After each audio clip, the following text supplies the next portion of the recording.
अस्सलामुअलैकुम बिस्मिल्लाहिर्रहमानिर्रहीम। General pharma का फोर्थ पार्ट हम स्टार्ट कर रहे हैं, जिसमें हम फार्माकोडायनेमिक्स पढ़ेंगे। फार्माकोडायनेमिक्स का जो है मैंने आपको डेफिनेशन पहले बताई है, वो ये है, इसको सिंपल वर्ड्स में याद रखना। The actions done by the drug on the body. जब ड्रग बॉडी के अंदर जाती है तो उसने जो एक्शन परफॉर्म करने हैं बॉडी के ऊपर, उसको हम कहते हैं फार्माकोडायनेमिक्स। तो उसके बाद जी स्टार्ट करते हैं। कुछ डेफिनेशंस हैं हमारे पास, डेफिनेशंस में आ जाते हैं। सबसे पहले है agonist. A drug is called an agonist when binding to receptor results in a response. उसका एंटेगनिस्ट, बेसिक डेफिनेशन आपको पता होंगी पहले से। A drug is called antagonist when binding to receptor is not associated with a response. Affinity, affinity क्या है कि affinity is how well a drug and receptor recognize each other. is the ability of a drug to bind to receptor। अब graph में हमें कैसे पता चलेगा कि इसकी एफिनिटी ज़्यादा है? If the curves are parallel, अच्छा, the near the Y axis, दो कर्व्स अगर बने हुए हैं, मैं आपको आगे चल के दिखाता हूँ। मिसाल के तौर पे दो कर्व्स ये बने हुए हैं, ये दो कर्व्स आपको शो हो रहे हैं। इसमें से हम देखेंगे किसकी एफिनिटी ज़्यादा है, तो इसकी एफिनिटी ज़्यादा होगी। The nearer the Y axis the greater the affinity. उसके बाद पोटेंसी, पोटेंसी जो है, potency is the quantity of drug required to achieve a desired effect. ठीक है, ये इसका पोटेंसी की डेफिनेशन होगी। उसके बाद ग्राफ में शो किया हुआ proximity of the respective curves to Y axis. इसका भी मैं आपको नेक्स्ट पेज पे दिखाता हूँ ग्राफ के थ्रू। उसके बाद एफिकेसी, एफिकेसी क्या है? Is the measure of how well a drug produces a response. Effectiveness, effectiveness को हम कह रहे हैं एफिकेसी। तो ग्राफ में जो होगा कि जिसकी मैक्सिमल हाइट जो लाइन शो करी होगी ना, उसको हम कहेंगे इसकी एफिकेसी सबसे ज़्यादा है। Efficacy is the maximum effect an agonist can achieve at the highest practical concentration।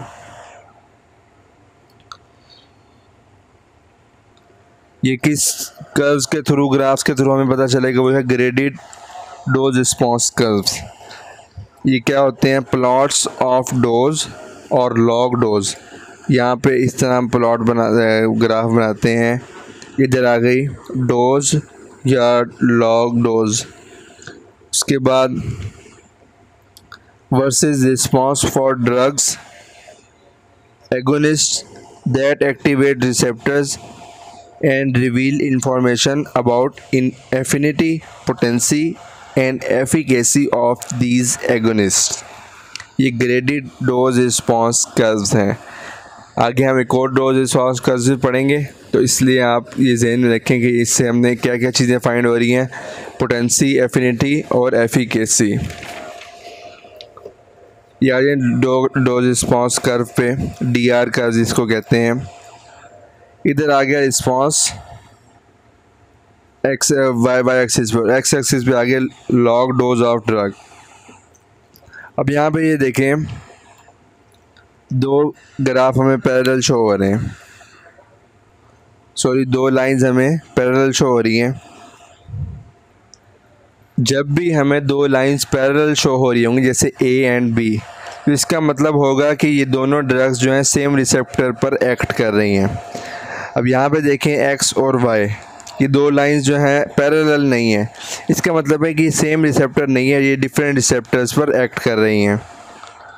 और हमें एफिनिटी तभी पता चलेगी, तभी हम एफिनिटी कंपेयर कर सकते हैं जब दो ड्रग्स सेम रिसेप्टर पर एक्ट कर रही होंगी।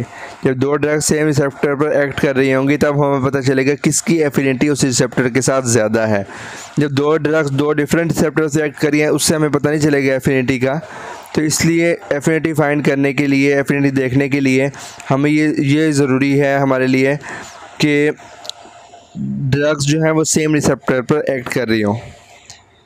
इसको आसान लफ्ज़ों में समझ लें कि एक रिसेप्टर है, दो ड्रग्स जो हैं उसके साथ जो जुड़ने की कोशिश करें, उसके साथ बाइंड करने की कोशिश करें।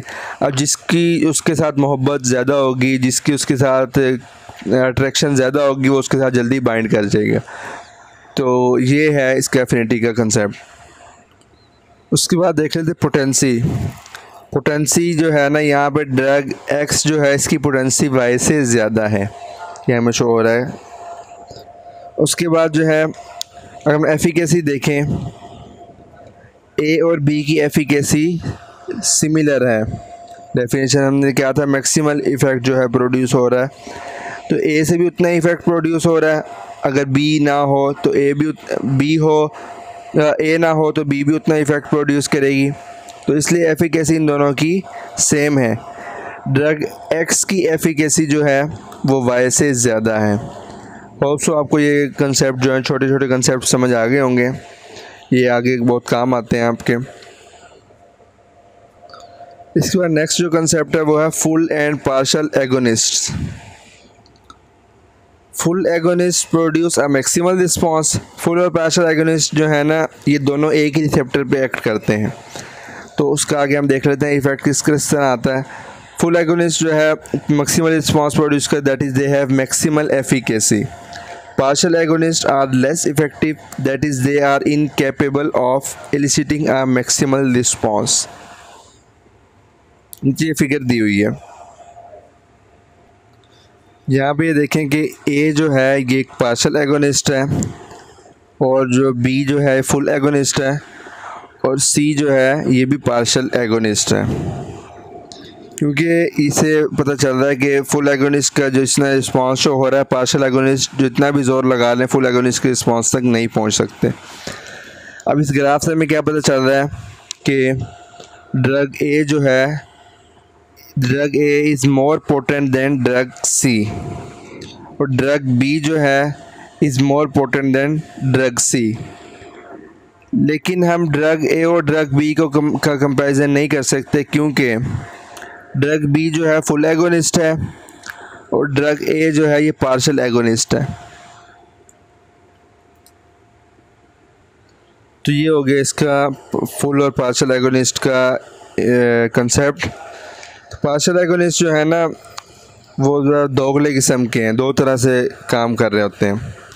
डुअलिटी ऑफ पार्शियल एगोनिस्ट, इसके मैं आपको कंसेप्ट देता हूँ पहले कि पार्शियल एगोनिस्ट एक ऐसी चीज़ है कि अगर वो फुल एगोनिस्ट की एब्सेंस में होगा, जब अगर फुल एगोनिस्ट नहीं है तो पार्शियल एगोनिस्ट देंगे तो वो इफ़ेक्ट शो करवाएगा।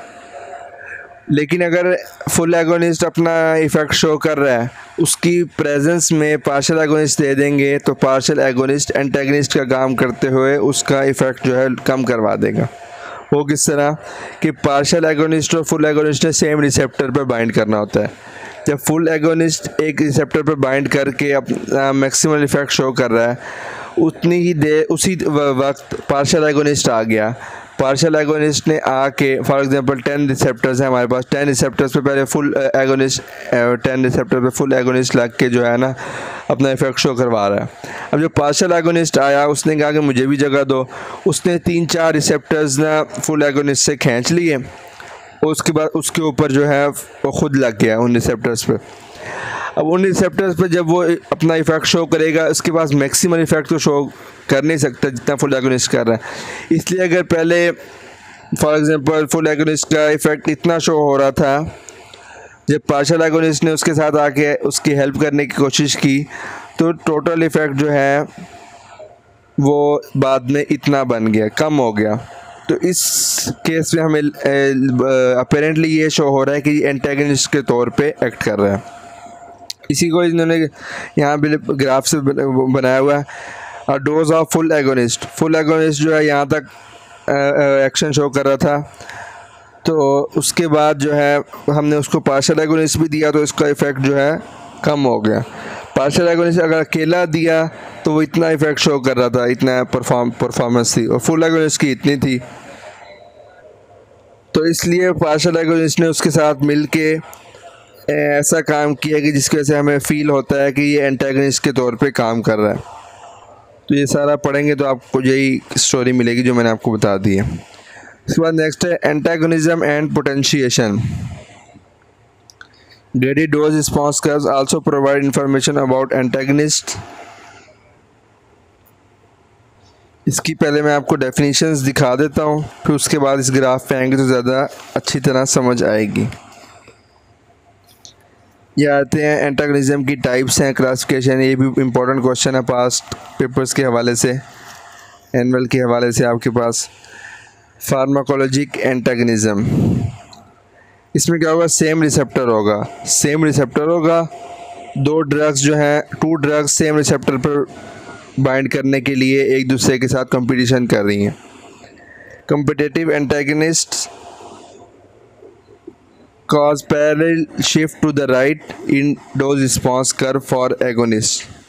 राइट साइड पे शिफ्ट होगा, इसका मतलब है कॉम्पिटिटिव एंटागनिज्म हो रहा है। Can be reversed by increasing dose of agonist drug की हम डोज बढ़ाएंगे तो वो जो है उसको रिप्लेस कर देगा।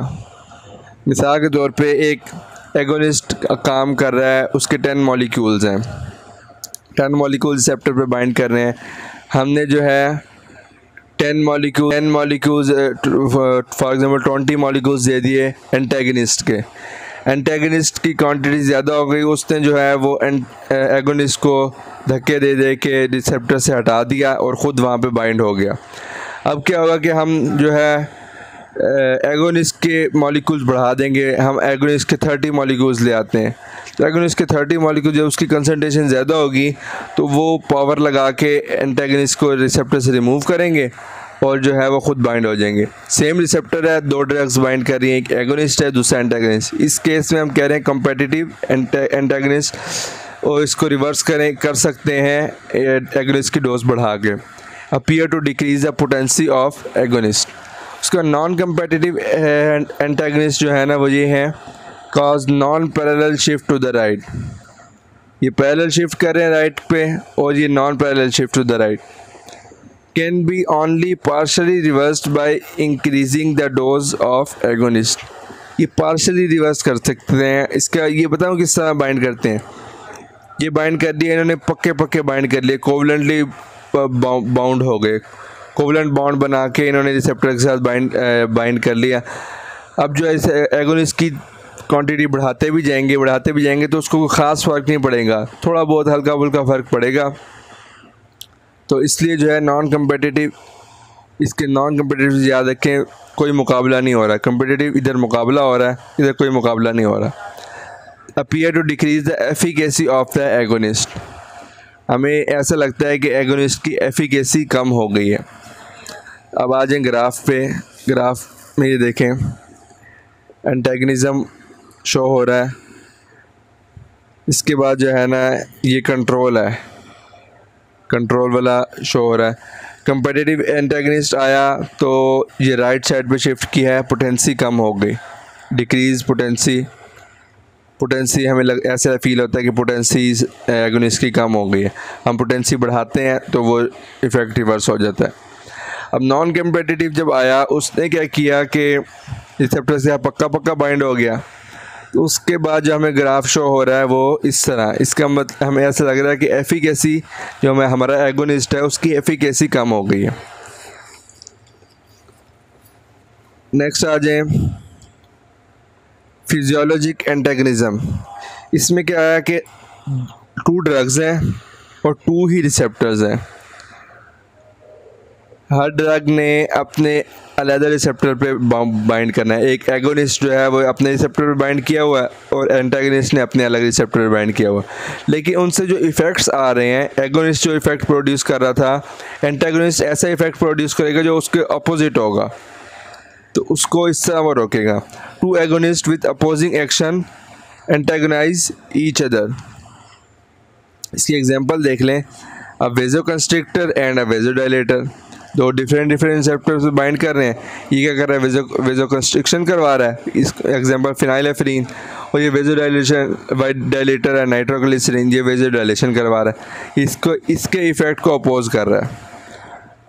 उसके बाद आ जाते हैं केमिकल एंटेगनिज्म। केमिकल एंटेगनिज्म में क्या है, 2 ड्रग्स हैं और रिसेप्टर कोई नहीं है। वो किस तरह,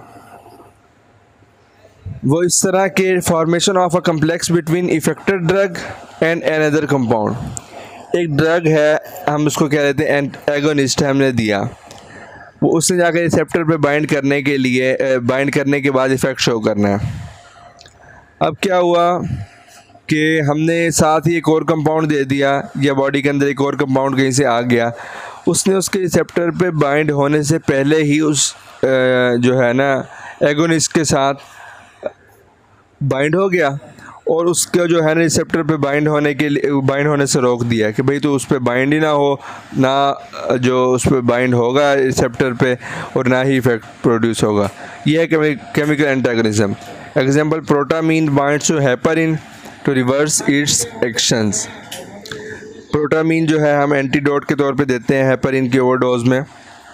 हेपरिन ज़्यादा दे दी तो हमने साथ ही किसी वजह से हेपरिन पेशेंट ने ज़्यादा ले ली, तो उसके बाद जो है उसको हम रोकने के लिए प्रोटामीन दे देते हैं कि हेपरिन के साथ बाइंड कर जाए और जो हेपरिन अपने रिसेप्टर पे एक्ट ही ना कर सके।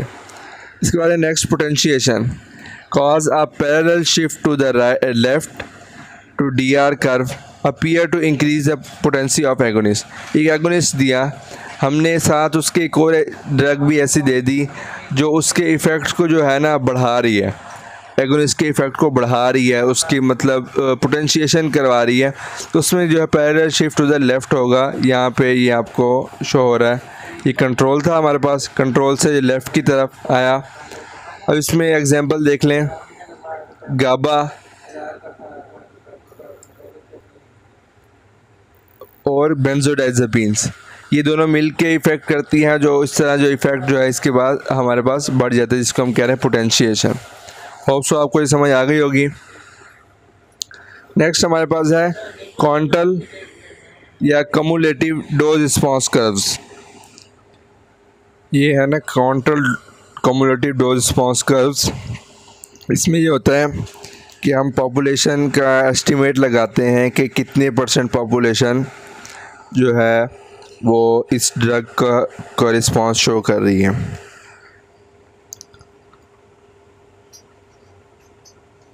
Quantal dose response curve plot the percentage of a population responding to specified drug effect versus dose or log dose. They permit estimations of median effective dose or effective dose in 50% of the population. तो इसके कुछ points हैं, ये read कर लेते हैं। Can reveal the range of inter subject variability in drug response. Steep DR curves, steep जो DR curves होंगे reflects little variability. Flat DR curves indicate great variability in patient sensitivity to effect of a drug. उसके बाद आते हैं toxicity and therapeutic index.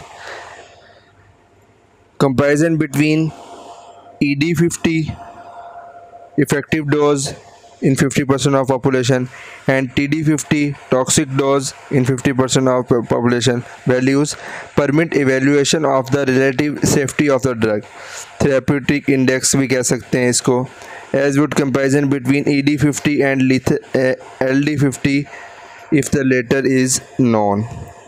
Therapeutic index जो है वो क्या है कि हमें इसकी जो है ना सेफ्टी ऑफ अ ड्रग हमें पता चल जाती है कि इसकी जो है इफ़ेक्टिव डोज कितनी है और टॉक्सिक डोज कितनी है, और लीथल डोज टॉक्सिक या लीथल डोज कितनी है। ये फार्मूला है थेराप्यूटिक इंडेक्स फाइंड करने का। मिसाल के तौर पे हमें सेफ्टी ऑफ ड्रग किस तरह पता चल रही है कि एक ड्रग है उसका 10 मिलीग्राम हम देते हैं 10 mg, तो वो जो है ना इफ़ेक्ट प्रोड्यूस करता है, और इस ड्रग का ही जो है अगर यही ड्रग हम 20 मिलीग्राम पेशेंट को दे दी तो वो टॉक्सिक डोज बन जाएगी, वो टॉक्सिक इफ़ेक्ट्स प्रोड्यूस करने लग जाएगी। हमें पता चल गया कि हमारे पास सेफ्टी की जो रेंज है वो ये है कि इससे हमने कम कम देनी है, 20 से कम कम, और 10 से ज़्यादा। 10 मिनिमम इफ़ेक्ट प्रोड्यूस कर रहा है, और जो है जो हमारे पास 20 है ये लीथल इफ़ेक्ट, इसलिए हमने इस 20 से कम कम की रेंज में हमने ड्रग देनी है। एक और थेराप्यूटिक विंडो का कंसेप्ट भी है, वो मैं आपको बाद में बताता हूँ। आगे आ जाएं। यहाँ पे इन्होंने यही बात जो है ग्राफ के थ्रू शो की है, जो मैंने आपको वैसे बता दी है कि थेराप्यूटिक डोज यहाँ पे इन्होंने दी हुई है और ये टॉक्सिक डोज। तो ये जो है दरमियान में है हमारे पास सेफ्टी है। तो ये है कुछ ड्रग्स हैं इनका थेराप्यूटिक इंडेक्स जो है वो लो है, उसमें theophylline, digoxin, warfarin, lithium. Dose response curve can also show the relationship between dose and toxic effects of a drug. The median toxic dose of a drug TD50 is the dose that causes toxicity in 50% of population. So from above data, therapeutic index is 10/2. Toxic dose जो है कि 10, और जो है 50% of population में हम देख रहे हैं ना, तो ये 2, इसका 10/2 is equal to 5। Such indices are of most value when toxicity represent an extension of the pharmacologic actions of drug. They do not predict idiosyncratic reactions or drug hypersensitivity. ये टर्म भी हम आगे जाकर डिस्कस करेंगे। Idiosyncratic reactions क्या हैं, ये यहाँ पे आपको थेराप्यूटिक विंडो आपको डेफिनेशन बता देता हूँ। Therapeutic window describes the doses range between minimum effective therapeutic concentration और dose and the minimum toxic concentration और द डोज। ये इंपॉर्टेंट डेफिनेशन है, इसको अच्छी तरह देख लें कि ये हमें रेंज बता रहा है। थेराप्यूटिक विंडो जो है हमारी रेंज बता रही है कि मिनिमम इफेक्टिव कंसंट्रेशन और मिनिमम टॉक्सिक कंसंट्रेशन के दरमियान कितनी रेंज है। For example, if the average minimum therapeutic plasma concentration of theophylline is 8 milligram per litre and toxic levels are observed at 18 milligram per litre, the therapeutic window is 8 to 18। 8 to 18 यहाँ पे बीच में dash नहीं लगा हुआ। Both the therapeutic index and therapeutic window depend on the specific therapeutic and toxic effects used in the determination. तो ये हमारे पास therapeutic index और थेराप्यूटिक विंडो का कंसेप्ट हो गया clear.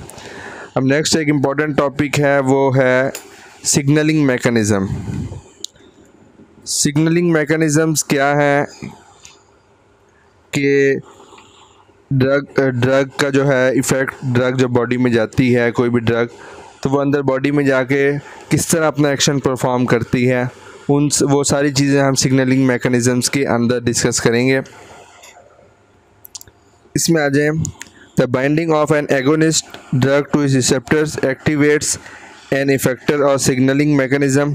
Several types of drug responsive signalling mechanisms are known. सबसे पहले आते हैं इंट्रा सेलुलर रिसेप्टर्स पर। Intra cellular receptors mean cell के अंदर जो है रिसेप्टर्स प्रेजेंट हैं। अब वो क्या होता है, intra cellular receptors include receptors for steroids, binding of hormones to drugs to such receptors, disease regulatory protein which permit activation and in some cases dimerization of the hormone receptor complex। ये हम इसको ज़्यादा detail से तो हम discuss करेंगे आपके endocrinology में कि वो किस तरह जो है कॉर्टिकोस्टेरॉइड्स और ग्लूकोकॉर्टिकॉइड्स किस तरह एक्ट करते हैं। यहाँ पे हम ओवरव्यू लेते जाते हैं, इसका कंसेप्ट ले रहे हैं बेसिक। सच कॉम्प्लेक्सेस, सबसे पहले क्या हुआ कि हार्मोन ने आके बाइंड किया। मैं आपको यहाँ पे डायग्राम भी दिखाई देता हूँ साथ। ये स्टीरॉइड्स का जो है ना, जो हमने देखा है इंट्रासेलुलर सिग्नलिंग किस तरह हो रही है। स्टीरॉइड्स आया, इसने आके इंटरसेप्टर रिसेप्टर के साथ बाइंड हुआ, ये रिसेप्टर आर से शो हो रहा है। अब इंटरसेप्टर रिसेप्टर ने इसकी होगी डाइमराइजेशन, ये डाइमर फॉर्मेशन, डाइमराइजेशन डाइमर गया न्यूक्लियस के अंदर ग्लूकोकॉर्टिकॉइड रिस्पॉन्स एलिमेंट के साथ, रिस्पॉन्स एलिमेंट जिसका भी होगा, स्टीरॉइड जो भी होगा उसके एलिमेंट के साथ बाइंड करेगा, डीएनए के ऊपर होगा। उसके बाद क्या होगा, ट्रांसक्रिप्शन होगी और जो है ना प्री मैसेंजर आरएनए बन जाएगा, वो बाहर जाके मैसेंजर आरएनए बनेगा, मैसेंजर आरएनए से प्रोटीन्स बनेंगी और रिस्पॉन्स होगा। ये है हमारे पास इंटरसेलुलर सिग्नलिंग का मैकेनिज़्म। यहाँ पर एग्जांपल्स देख लें आप, thyroid hormones, gonadal steroids, vitamin D. Pharmacologic responses elicited by modification of gene transcription are usually slower in onset but longer in duration than many other drugs. उसके बाद आ जाए membrane receptors directly coupled to ion channels. membrane के ऊपर receptors लगे हुए हैं और वो ion channels को जो है ना वो उनके साथ बाइंड हो, उनके साथ कपलिंग करके एक्शन शो करते हैं। Many drugs act by mimicking और antagonising the actions of endogenous ligands that regulate flow of ions through excitable membranes via their activation of receptors that are directly coupled, no second messenger to ion channels. For example, nicotine receptors for acetylcholine present in autonomic nervous system, the skeletal, myoneural junction and the central nervous system is coupled to sodium potassium ion channel. The sodium potassium ion channel, यहाँ इसकी diagram भी दिखाता हूँ मैं आपको। The receptors is a target for many drugs including nicotine, choline, esters, ganglion blockers and skeletal muscle relaxants. मिसाल के तौर पर एक रिसेप्टर है, उसके साथ ये काफ़ी सारी चीज़ें आके बाइंड कर रही हैं। जो भी चीज़ आके बाइंड करेगी वो एक्शन क्या होगा कि उसके साथ एक आयन चैनल बना होगा। For example sodium potassium ion channel है। अब जो भी इसमें ड्रग आके उस रिसेप्टर पे बाइंड करेगी वो उस आयन चैनल को एक्टिव कर देगी, सोडियम पोटाशियम का एक्सचेंज जो है वो ईजीली होता रहेगा। Similarly GABA receptors in the CNS which is coupled to chloride ion channel can be modulated by anticonvulsants, benzodiazepines, barbiturates. अब गाबा का रिसेप्टर है, पेंटामर है, इसमें क्या गाबा है रिसेप्टर, इसके 5 जो है ना पोर्शन हैं, 5 कह लें सब यूनिट्स हैं। अब एक सब यूनिट पे आके वो बाइंड होता है बेंजोडाइजेपिन्स, एक सब यूनिट पे आके बारबिट्रेट्स बाइंड होते हैं। अब जो भी इसमें से आगे बाइंड होगा, एक पे आके बाइंड होगा गाबा, खुद बाइंड होगा। अब जो भी आके बाइंड होगा उसने क्या करना है कि इसके अंदर से क्लोराइड चैनल को ओपन कर देना, क्लोराइड आयन का जो है ना इफ्लक्स जो है वो होना शुरू हो जाएगा। ये है membrane ion channels, membrane receptor directly coupled to ion channel. इसकी मैं आपको डायग्राम दिखाता हूँ कि ये आयन चैनल है, इस पे आके लाइगेंड ने बाइंड किया, जिसको हम एगोनिस्ट कह रहे हैं, उसने आके बाइंड किया, उसकी वजह से आयन चैनल ओपन हो गया और जो है आयंस का एक्सचेंज जो है वो होना शुरू हो गया। उसके बाद नेक्स्ट है हमारे पास receptors linked via coupling proteins to intracellular effectors. या फर्स्ट ईयर सेकेंड ईयर में पढ़ते आए हैं जी प्रोटीन्स, तो वही यहाँ पे दिया हुआ है कपलिंग प्रोटीन्स। मैं इसमें जी प्रोटीन्स वाले भी हैं और भी हैं, मैं आपको दिखाता हूँ। Many receptor systems are coupled via GTP binding protein G protein to adenyl cyclase। ये सारी स्टोरी आप यहाँ पे पढ़ लें। The enzyme that converts ATP to CAMP, a second messenger which promotes the protein phosphorylation by activating protein kinase A. These receptors are typically serpentine 7 transmembrane spanning domains होती हैं इसमें, a third of which is coupled to G protein effector mechanism. Protein kinase A serves to phosphorylate a set of tissue specific substrate enzyme। ये सारा कुछ हो गया, मैं आपको डायग्राम से दिखाता हूँ। ये हमारे पास आ गया GS या GI प्रोटीन। और जो है यहाँ पे ये रिसेप्टर है, रिसेप्टर पे आके लाइगेंड ने बाइंड किया, एगोनिस्ट ने आके बाइंड किया। अब कुछ जो है कुछ एगोनिस्ट बाइंड होने से क्या करेंगे, GS प्रोटीन्स को, स्टिमुलेटरी प्रोटीन्स को एक्टिव करवाएंगे, और कुछ जो है इनहिबिटरी प्रोटीन को एक्टिव करवाएंगे। अब जो जिसने GS प्रोटीन को एक्टिव करवाया उसने क्या किया कि एडिनाइल साइक्लेज को एक्टिव किया। एडिनाइल साइक्लेज से ATP जो है साइक्लिक AMP में कन्वर्ट हुई। साइक्लिक AMP में कन्वर्ट होने की वजह से प्रोटीन काइनेज A एक्टिव हुआ। प्रोटीन काइनेज A ने क्या करवाया, आगे फास्फोराइलेशन करवाई। ये प्रोटीन काइनेज ने फास्फोराइलेशन करवाई, और यहाँ पे एक और भी एक्शन इसने शो किया, ट्रांसक्रिप्शन फैक्टर्स को ये यहाँ पे इफ़ेक्ट कर रहा है। तो इस तरह जो है ना GS प्रोटीन जो है वो साइक्लिक AMP की प्रोडक्शन को इंक्रीज़ करवा देंगी, और जो ऐसा जो एगोनिस्ट बाइंड करेगा जो GI प्रोटीन्स को एक्टिव करवा रहा है, उसकी वजह से क्या होगा, साइक्लिक AMP की प्रोडक्शन कम हो जाएगी, जिसकी वजह से प्रोटीन काइनेज A जो है वो कम एक्टिव होगा, और जो है ये सारे इफ़ेक्ट्स इसके रिवर्स हो जाएंगे। और तीसरी तरह की प्रोटीन है GQ प्रोटीन्स। अब वही जो है ना आके रिसेप्टर ने बाइंड किया, रिसेप्टर पर एगोनिस्ट ने बाइंड किया, इसने क्या करवा दिया, एक ऐसा रिसेप्टर वो एगोनिस्ट है जिसने GQ प्रोटीन्स को एक्टिव करवा दिया। अब GQ प्रोटीन जो एक्टिव हुई उसने क्या किया, इसने फॉस्फोलाइपेज C, ये यहाँ पे आपको शो हो रहा है, थोड़ा छोटा शो हो रहा है, फॉस्फोलाइपेज C एंजाइम है, इसको एक्टिव किया। इसने जो है सेल मेम्ब्रेन पर एक्ट किया। सेल मेम्ब्रेन से ना जो है PIP फॉस्फेटाइडाइल इनोसिटोल डाइफॉस्फेट और इसको तोड़ के ब्रेक डाउन करवा के डाइएसाइल ग्लिसरॉल और IP3 इनोसिटोल ट्राइफॉस्फेट में कन्वर्ट किया, जो कि सेकंड मैसेंजर के तौर पे एक्ट करेंगे। IP3 ने क्या करना है कि सार्कोप्लाज्मिक रेटिकुलम के पास जाके वहाँ से कैल्शियम निकलवाएगा, और ये कैल्शियम जो है आगे जाएगा हमारे पास डाइएसाइल ग्लिसरॉल के साथ मिलके, इसने प्रोटीन C को एक्टिव करवा दिया। अब ये प्रोटीन काइनेज C जो है इसने आगे जाके फास्फोराइलेशन करवाई, जीन एक्सप्रेशन करवाई।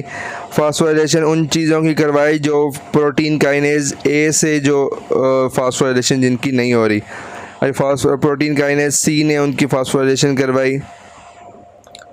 तो इस तरह जो है ये अपना इफ़ेक्ट्स जो हैं वो शो कर रहे हैं, GS प्रोटीन, GI प्रोटीन और GQ प्रोटीन।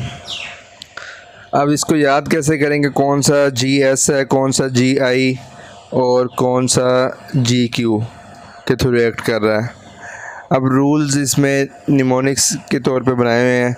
रूल क्या है कि ऑल बीटा जितने भी बीटा एगोनिस्ट जितने भी हैं वो सारे के सारे GS प्रोटीन्स को एक्टिव करवाएंगे, बीटा 1, बीटा 2, बीटा 3। और रूल 2 जो है जितने भी 2 वाले जो हैं बीटा के अलावा कौन से M2, A2, D2, ये तीनों जो है GI प्रोटीन्स को एक्टिव के थ्रू अपना सिग्नलिंग मैकेनिज़्म चलाएंगे। उसका रूल 3 जो है मोस्ट 1 वाले जो हैं NM3RGQ, M3 मस्करिनिक M3 और एंजियोटेंसिन 1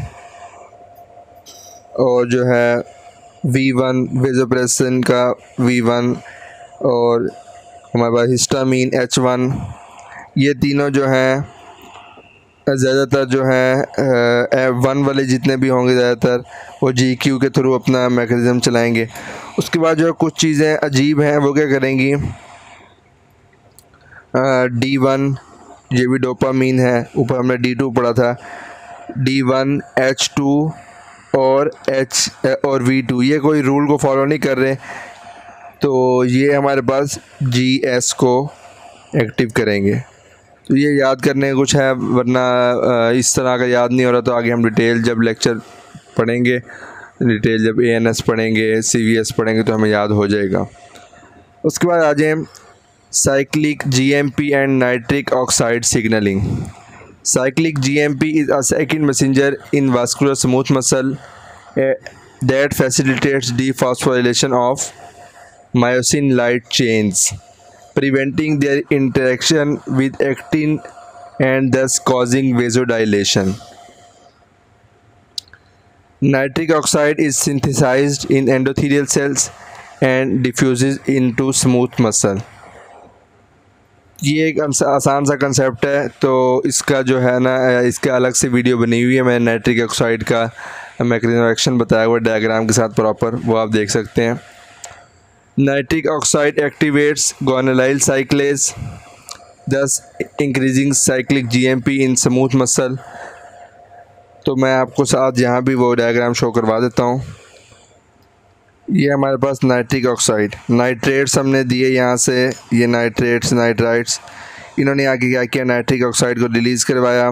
नाइट्रिक ऑक्साइड ने आके गुआनिलाइल साइक्लेज को एक्टिव किया, गुआनिलाइल साइक्लेज ने GTP को साइक्लिक GMP में कन्वर्ट करवाया। साइक्लिक GMP ने क्या करवाया, मायोसिन लाइट चेन की जो है डीफॉस्फोराइलेशन करवाई और रिलैक्सेशन हो गई। इस तरह जो है वेजोडाइलेशन करवाते हैं। तो जल्दी जल्दी मैंने बता दिया। उसके बाद आ जाएँ, vasodilators increase the synthesis of nitric oxide. Vasodilator हम जो भी मैं दिखाया, नाइट्रेट्स और नाइट्राइट्स जो हैं उनको हम वेजोडाइलेटर्स कहते हैं। वो क्या करते हैं, नाइट्रिक ऑक्साइड की सिंथेसिस को बढ़ा देते हैं एंडोथीलियल सेल से। अब वही नाइट्रिक ऑक्साइड ने आके सारा ये एक्शन करवाना है। क्लिनिकल कोरिलेट में drugs acting via nitric oxide include nitrates and muscarinic receptor agonist bethanechol. Endogenous compounds acting via nitric oxide include bradykinin, histamine.